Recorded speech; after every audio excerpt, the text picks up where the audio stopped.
흔히들 많은 사람들이요, 어떤 문제의 중심이 죄 때문이다라고 우리가 일반적으로 생각하는 경우가 많이 있어요. 물론 죄 때문에 일어나는 고통이나 아픔도 분명히 있습니다만 모든 일이 다 이 질병 문제, 죄 때문에 온 것은 결코 아닌 것이죠. 이 맹인은요, 스스로 이 문제에 대해서 많이 고달팠을 거예요. 자기가 가지고 있는 장애, 그러니까 보이지 않는 이 장애뿐만 아니라 다른 사람들이나 자기의 마음 가운데 있는 도대체 무슨 죄 때문에 이런 일이 일어났는가에 대한 문제로 인해서 이 마음이 고통스러웠을 것이에요. 근데 주님께서요, 이 답변에 대해서 요한복음 9장 3절에서 이렇게 답변하세요. 요한복음 9장 3절 보니까 예수께서 대답하시되 이 사람이나 그 부모의 죄로 인한 것이, 죄로 인한 거랍니까? 죄로 인한 것이 아니랍니까? 죄로 인한 것이 아니랍니다. 아니고 그에게서 하나님이 하시는 일, 하나님이 하시는 일이라는 걸 한마디로 말하면 하나님의 뜻이 있어서라는 것이에요. 하나님의 뭐가 있어서요? 뜻이 있어서, 계획이 있어서 하나님의 하시는 일을 나타내고자 하심이라.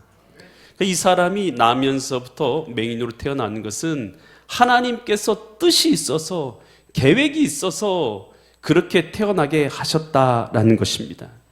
여러분, 우리가 이 땅을 살아가면서요, 잊지 말아야 될 것이 있어요. 그것은 뭐냐 하면 하나님께서는 우리 믿는 자를 향해서 당신의 계획을 갖고 있는 줄 믿습니다.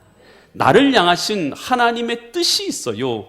계획이 있어요. 선하신 계획이 반드시 있다는 것이에요. 그래서 우리는요, 어떤 일을 만나든 어떤 어려움 가운데 있든 어떤 낙심되는 일을 당했을지라도 그 가운데서 낙심하기보다는 하나님의 선하신 계획을 바라보아야 될 줄 믿습니다. 우리 이런 생각을 가져야 되는 것이요, 하나님께서 뜻이 있겠지, 하나님의 뜻이겠지, 아멘. 어떤 일을 만나도요, 그런 마음을 우리는 가져야 된다라는 것이에요. 여러분, 성경에서 요셉이라는 인물이 나와요. 요셉이라는 인물이요, 형들이 그를 무척 싫어하죠.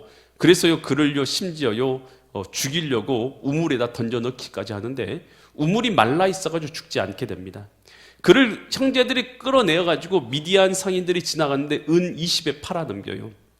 여러분, 형제들이 자기를 죽이려고 하고 형제가 자기를 이 종으로 팔았을 때 얼마나 큰 상처를 받았겠어요. 그리고 그가요, 보디발의 가정에, 애굽까지 팔려가서 보디발의 가정에 종이 되었어요. 종살이하는 인생 되었을 때 얼마나 마음이 상하고 고통스럽겠어요. 여러분, 그런데 그곳에서도 하나님을 섬기는 믿음으로 살아가다가 보디발의 아내의 유혹을 거절하잖아요. 그랬다가 결국은 그는 감옥에 갇히게 된 죄인의 신분에까지 들어가게 되잖아요. 얼마나 비참합니까? 괴롭습니까? 그런데요, 하나님께서 그를 어떻게 하십니까? 바로의 꿈을 해석하게 하심으로 이락 국무총리 자리에 오르게 하시잖아요. 그래서요, 가뭄을 만났을 때 자기를 팔았던 형제들이 요셉에게 찾아와서 양식을 구하게 되잖아요. 그때 요셉이요, 지금까지 그가 어떤 마음을 가지고 살아왔는지를 말해주는 말을요, 그의 형제들에게 하는데요, 이렇게 말해요. 창세기 45장 5절에서 당신들이 나를 이곳에 팔았다고 해서 뭐 하지 말라고요? 근심하지도 말고 한탄하지도 마소서. 누가요? 하나님이. 그러니까 사람이 나를 보냈다고 생각하는데 요셉은 그렇게 생각하지 않고 누가 보냈다고 생각하고 있어요? 하나님이 생명을 구원하시려고 나를 당신들보다 먼저 보내셨나이다. 아, 나 이 형제들이 나를 괴롭혀가지고 미워해가지고 나를 팔았는가 보다. 그러나 이 형제가 정말 미워. 이 나쁜 형제, 못된 형제, 이 형제들에게 나는 보복할 거야. 원수를 갚을 거야. 여러분, 이렇게 요셉이 생각하고 있는 것이 아니라 어떻게 생각하고 있는 것입니까? 여러분, 이 요셉은요, 누가 나를 이곳에 보냈다고요? 하나님께서 나를 이곳에 보내셨다. 아멘. 그 마음이 있으니까요, 원망이 아니라 용서의 마음이 되는 줄 믿습니다. 미움의 마음이 아니라 사랑의 마음이 되는 줄 믿습니다. 그러니 하나님의 뜻대로 화평을 이룰 수가 있게 되는 줄 믿습니다. 하나님의 선하신 뜻이 있다라는 것을 믿었기 때문에 그는 감옥에 갔을 때 그것이 보였겠어요? 종살이 할 때 그것이 보였겠냐는 것이에요. 어려운 처지에 빠져서 형제들이 팔려갈 때 그것이 보였겠냐는 거예요. 하나님의 뜻이 안 보이죠. 그러나 그는 하나님의 선하심을 믿는 믿음으로 살았다라는 것입니다. 아멘. 이것이 우리 신앙인이 가져야 될 관점인 줄 믿습니다. 내게 일어나는 여러 가지 어려운 일들, 환경들 앞에서 우리가 가져야 될 마음은요, 하나님의 선하심이 있다라는 믿음을 가져야 될 줄 믿습니다. 허그라는 이 책을 쓴 이 닉 부이치즈가 있어요. 이 세르비아의 목사님의 가정에서 태어난 사람인데요, 양 팔도 없이, 양 다리도 없이 태어났습니다. 그러니까 몸뚱이만 있는 채 태어난 거예요. 여러분, 그러니요, 얼마나 불편하겠어요. 그래, 누가 주변에서 먹여주지 않으면 먹을 수 없는 그런 처지인 것이죠. 그런데 어렸을 때는 잘 몰랐어요. 어렸을 때는 자기가 어떤 존재인지 잘 이해가 안 되다가 청소년이 되었을 때에 그가요, 자기의 모습을 보니까 비관적인 마음이 드는 것이에요. 왜 나는 이렇게 태어났는가, 비관적인 모습이 생각이 나니까요, 더 이상 살 이유가 없는 것이에요. 그래서 자살을 3번이나 시도합니다. 그런데 3차례 다 성공하지 못해요.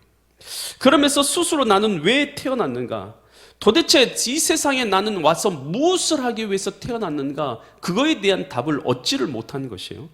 그것이 의문이었던 것이에요. 그런데 성경을 읽다가 요한복음 9장, 오늘 이 실로암의 이 본문의 말씀을 읽게 된 것이에요. 이 본문에서 이 소경이 태어난 것이 뭐 하기 위해서 태어났다고요? 하나님이 하시는 일을 위해서 태어났다라는 말씀을 듣는 순간 그 마음 가운데 깨달음이 임하게 된 것이에요. 그러면서 하나님 앞에 기도하기 시작하는 것이죠. 하나님 아버지, 나 같은 사람도 하나님의 뜻을 이루는 사람, 하나님의 영광을 돌리는 사람으로 설 수 있습니까? 나를 태어나게 하신 것도 하나님의 뜻이 있습니까? 기도하기 시작하는 거예요. 그러면서 그의 삶이 바뀌어지기 시작한 것입니다. 그러면서 늘 절망과 원망과 불평으로 살았던 그가요, 감사와 은혜와 기쁨으로 살게 된 줄 믿습니다. 그러면서 그는 19살, 그러니까 청소년 때는 변화되지 못했다가요, 나중에 19살 정도 되면서 그는요, 완전히 변화된 사람이 돼요. 그러면서 19살 때부터 간증을 다니기 시작합니다.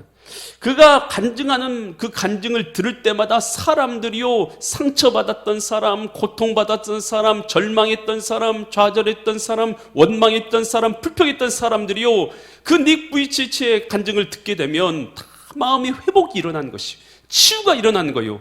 그러면서 나도 주님 앞에 감사하면서 살아가게 되는 그 사람으로 바뀌어지게 되더라는 것이에요. 그러면서 그는요, 38개의 나라에 가서 간증 집회를 가지고 4개 나라의 대통령을 독대하고 5개 국회에서 신앙 간증을 하고, 그의 책과 간증을 통해서 수많은 사람이 희망과 소망과 믿음의 삶을 갖게 되는 믿음의 사람이 된 것이에요. 그는 책에서 이렇게 말하고 있어요. 나는 붙잡을 수 있는 손이 없지만 하나님이 나의 손을 붙잡아 주셨고, 하나님 안에서 나는 팔이 없지만 나의 모든 한결을 끌어안을 수 있었습니다.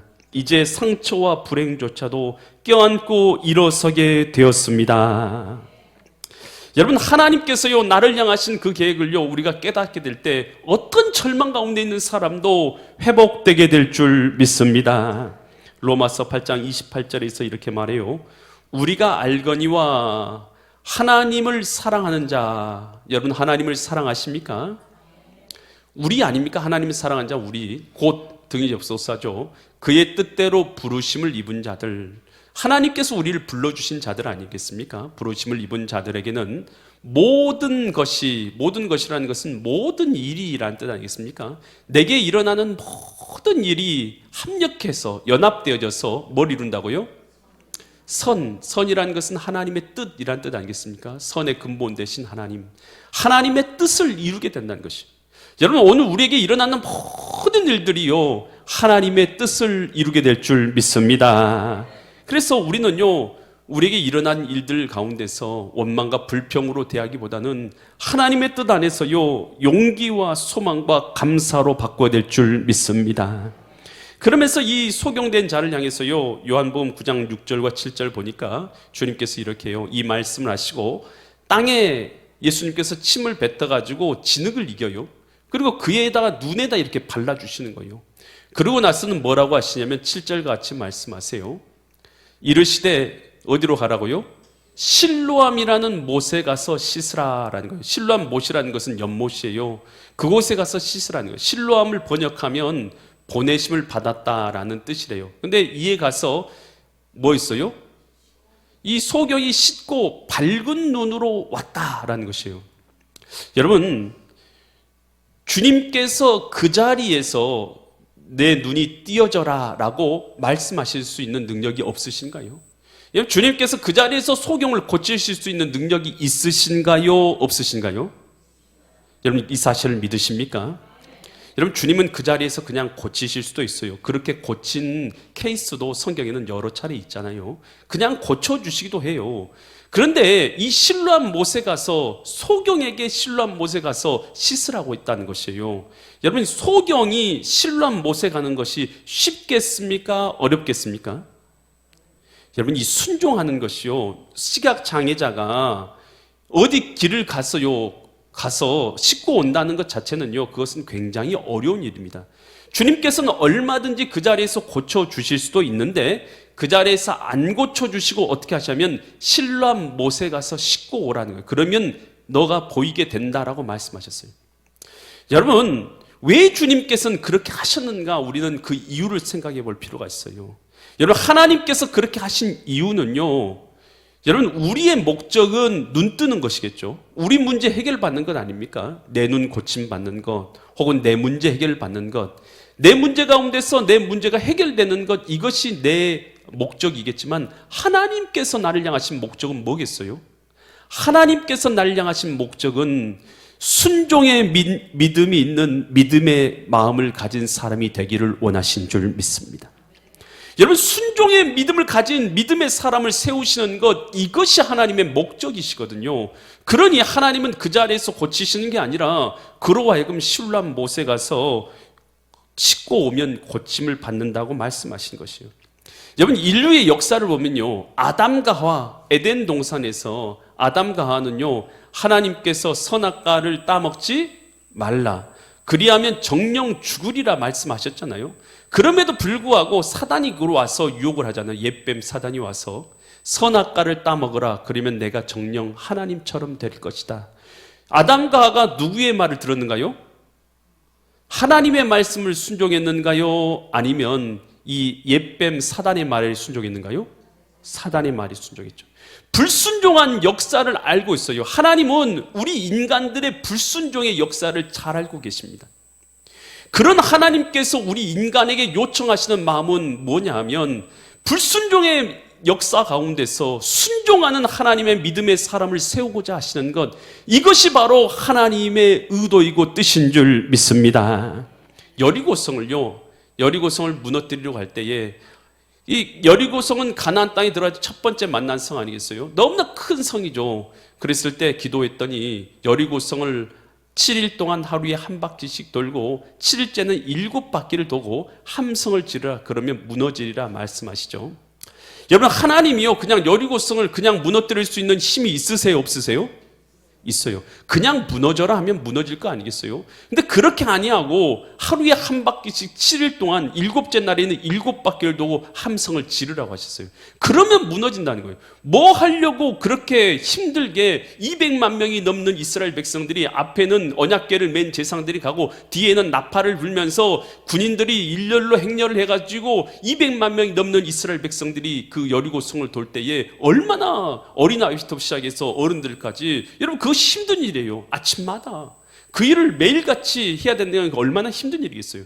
왜 이렇게 하셨을까? 그 이유에 대해서 폴 톰슨이라는 학자는 이렇게 종합적으로 얘기하고 있어요.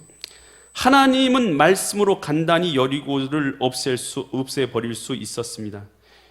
그러나 여리고의 진짜 전쟁은 순종하지 않는 인간의 마음을 상대로 한 것입니다. 하나님의 목적은요, 순종하지 않는 인간의 마음을 상대로 싸우신 거라는 것이에요. 여러분, 우리의 소원은 여리고가 무너지는 거예요. 내 문제 해결받는 거 아니겠어요? 내 사업 잘 되는 것, 내 자녀 잘 되는 것, 내가 부자 되는 것, 내가 큰 것 얻는 것, 이게 내 인생의 목적이잖아요. 그런데 하나님께서 나를 향하신 목적이 있는 것도 우리가 알아야 될 줄 믿습니다. 하나님이 나를 향하신 목적은 뭘까요? 하나님의 날 향하신 목적은 믿음 없는 사람이 아니라 하나님께서 주인 되시는 믿음을 가지고 순종의 삶을 행하는 믿음의 사람을 세우시는 것, 여러분 이것이 바로 하나님의 나를 향하신 목적인 줄 믿습니다. 그러니까요, 이스라엘 백성들이 가나안 땅 들어갈 때에 요단강이 있잖아요. 요단강을 하나님께서 갈라놓고 건너가게 하셨는가요? 아니면 제사장이 언약궤를 메고 이스라엘 백성이 그 뒤를 따라서 가서 제사장들의 발이 요단강에 닿으면, 불에 잠기면 요단강이 갈라진다고 하지 않습니까? 여러분, 하나님이요 요단강을 갈라놓고 건너가라고 하시면 얼마나 간단해요. 아니 그러면 못 건널 사람이 어디 있어요? 갈라져 있으니까 건너가겠습니다. 그럴 거 아니겠어요? 그런데 그렇게 하지 아니하시고, 야 너희들 앞에서 제사장이 이끌고 뒤에 너희들 따라서 쭉 와라. 그래서 그 발이 요단 강물에 들어가면 그러면 이 강물이 갈라질 거야. 여러분, 주님께서 그렇게 하신 이유는 무엇입니까? 하나님께서는요 순종의 백성들을 그 믿음을 보시고 믿음의 사람들로 세우시는 하나님의 뜻인 줄 믿습니다. 그래서 야고보서 2장 26절에서는 이렇게 말하고 있죠. 야고보서 2장 26절, 영혼이 없는 몸이 뭐한 것 같아요? 죽은 것과 같이 행함이 없는 믿음은 뭐한 것이라고요? 죽은 것이라. 여러분, 우리 하나님께서는요 우리가요 우리 마음 가운데 하나님을 주인 삼고 그리고 그 말씀대로 순종해서 살아가는 믿음의 사람으로 세우시는 것, 이것이 바로 하나님의 우리를 향하신 목적인 줄 믿습니다. 그러면서요 여러분, 오늘 이렇게 하나님께서 실루암 못에서 이 소경을 고쳐주신 진짜 이유, 목적은요 그 다음에 나와 있는 내용들을 통해서 그 내용이 분명하게 드러나게 돼요. 왜 실루암에 있는 이 소경을 고쳐주셨는가? 그것은요 사람들이요 이 실루암 못에 있었던 가서 성전에 앉아 있었던 이 사람이 고침을 받잖아요. 그러니까 사람들이 사이에서 분쟁이 일어난 거예요. 뭐 어떤 얘기 일어나냐면, 도대체 예수님이 누구시냐라는 것이요. 예수님이 누구시길래 이런 일들이 일어나냐는 것이요. 그러니까 이 예수님께서 오셔서 너가 하나님의 아들을 믿느냐라고 물어본 것이요. 그랬더니 이 소경이었던 고침받은 자가 뭐라고 해요? 예, 내가 믿나이다라고 고백하게 된 것이죠. 여러분, 이게 뭘 뜻하냐면요, 이 소경이었다가 눈뜬 이 사건이 무엇을 나타내기 위해서 하나님이 하신 일이냐는 것이에요. 이것은요 예수님께서 이 땅에 오신 하나님의 아들이라는 것을요 영적으로 눈 어두워 있는 자들의 눈을 밝혀주셔서 깨닫도록 하기 위해서 일으키신 일인 줄 믿으시기 바랍니다. 진짜 문제 해결은 무엇이냐 하면요, 이 소경이었던 자가 눈뜬 것이 문제가 아니에요. 소경했다가 눈뜬 것은요 장애를 고침받은 거겠잖아요. 장애에서 고침받았다 하더라도 그 장애에서 고침받은 사람도요 결국 이 땅의 삶을 마감하고 죽게 될 것이에요. 때가 되면 다 죽어요. 하지만 예수 그리스도를 믿고 그 눈이 띄어져서 하나님을 나의 주인으로 모셔드린 자들에게는 여러분 영생의 부활을 얻게 되는 줄 믿습니다. 하나님께서 우리에게 진짜 주기 원하시는 것이 무엇이냐는 거예요. 하나님께서 우리에게 진짜 주기 원하시는 것은 바로 영적으로 눈 어두워 있는 우리가 눈이 뜨기를 원하시고 계신 줄 믿습니다. 하나님 없이 살아가고 있는 우리가 하나님 앞에서 눈이 뜨여져서 하나님이 살아계신 것과 하나님이 우리 마음 주인 되셔서 하나님이 주인 되신 이 마음의 서담을 지키면서 생명을 가지고 살아가는 자가 되게 하신 것, 이것이 바로 하나님께서 우리를 향하신 하나님의 뜻인 줄 믿습니다. 이 한신교회를 담임하셨던 이중표 목사님이 계셔요. 그 목사님이 이제 별세의 신학이라는 신학의 체계를 세우신 분이에요. 이 별세의 신학이라는 것은 죽음의 신학이라는 뜻입니다. 여러분, 그런데요, 그 목사님이 별세의 지도자라는 책을 저한테 이렇게 주신 적이 있어요. 돌아가셨습니다만 살아계실 때 주신 적이 있어요. 근데 이런 말씀을 해주셨어요. 세상에서 가장 복된 사람과 불쌍한 사람들이 있는데 가장 복된 사람이 누구냐? 가장 복된 사람은 하나님을 믿고 하나님 앞에서 자기의 문제를 해결받은 사람이다. 이게 가장 복된 사람인 거예요.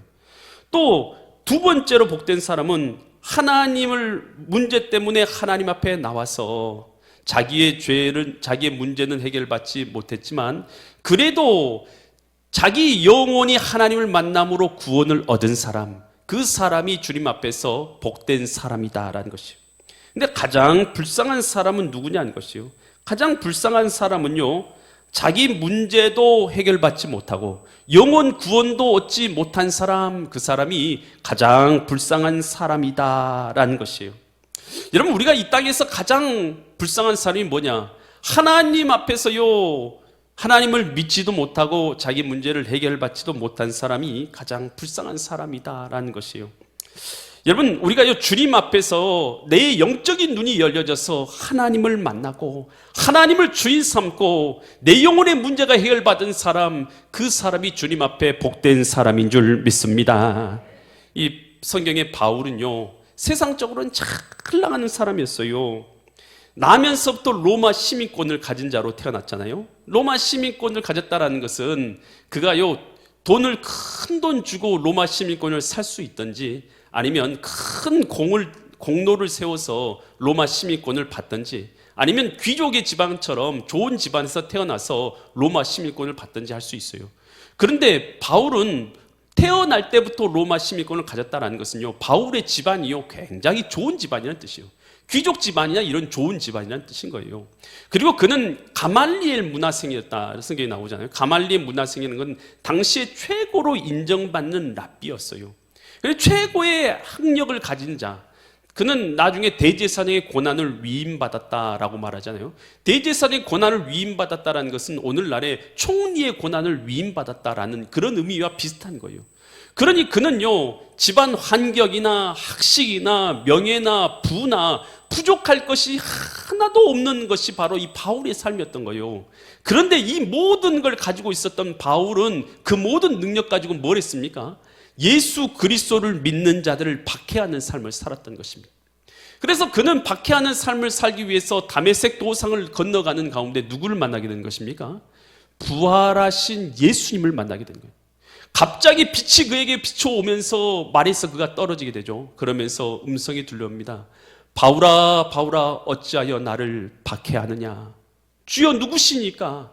나는 내가 박해하는 예수니라. 가시채를 뒷발질하기에 고난이지 않느냐라는 그 음성이 들려오는 것이에요. 그는 그 순간 그 밝은 빛으로 인해서 시각을 잃어버리게 됩니다. 그는요, 3일 동안 눈을 보지 못하고 있다가 아나니아의 안수 기도를 받고 그는 다시 눈이 띄어지게 된 것이죠. 비록 그는요, 시각을 3일 동안 잃었지만 그때 띄어진 것이 있어요. 그때 영적인 눈이 띄어진 줄 믿습니다. 이 땅에 오신 예수님께서 하나님의 아들이신 것을 깨닫게 되는 영적인 눈이 띄어지게 된 줄 믿습니다. 그래서 그는요, 그 즉시로 예수님을 그리스도로 증거하며 하나님 앞에 사람들이 돌아오게 하는 인생을 살게 된 줄 믿습니다. 여러분, 오늘 우리의 인생 가운데 가장 중요한 것, 우리의 영적인 눈이 띄어지는 은혜를 누려야 될 줄 믿습니다. 요한복음 20장 31절에서 이렇게 말해요. 오직 이것을 기록함은, 이 성경책을 기록함은 너희로 예수께서 하나님의 아들 누구시라고요? 그리스도 메시아임을 믿게 하려 함이로, 또 너희로 믿고 그 이름을 힘입어서, 예수 이름을 힘입어서 생명 영생을 얻게 하려 함이니라. 성경이 기록된 목적이요, 예수님께서 하나님의 아들이신 것을 믿게 하려고 기록된 것입니다. 여러분, 우리가요, 이 땅을 살아갈 때 중요한 것은요, 우리가 무엇에 눈멀어 있는지 모르겠어요. 우리의 쾌락이나 명예나 물질이나 무엇이 우리의 마음을 앗아가고 또 빼앗아갈 수 있는지 모르겠어요. 그러나 우리가요, 예수 그리스도로 말미암아서 우리의 영적인 눈이 띄어져서 내 마음 가운데 하나님을 주인 삼고 하나님이 주시는 이 선한 마음으로 이 땅을 살아가는, 그래서 하나님 앞에 구원을 얻는 믿음의 성도님들 되시기를 예수 그리스도 이름 받들어 간절히 축원드립니다.